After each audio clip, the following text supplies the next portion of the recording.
नमस्कार, હું છું રવિન્દ્રસિંહ જાડેજા। મારી পরবর্তী ম্যাচে দল থেকে বাদ পড়বেন মোস্তাফিজ।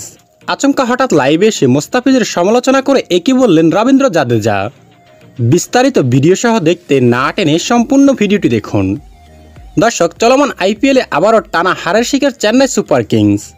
লখনৌর বিপক্ষে পরপর 2 ম্যাচে ব্যর্থ চেন্নাই। আর এই হারের পেছনে যেমন ব্যাটারদের ব্যর্থতা রয়েছে, তেমনি বোলারদেরও দায় কম না। বিশেষ করে চেন্নাইয়ের pace bowler tiger pacer Mustafiz সর্বশেষ ম্যাচে সর্বোচ্চ রান খরচ করে সমালোচিত হন নেটিজেনদের কাছে।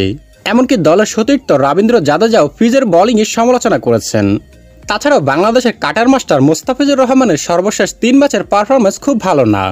এই 3 ম্যাচে 11.3 ওভার বল করে 149 রান দিয়ে নিয়েছেন মাত্র 1টি উইকেট।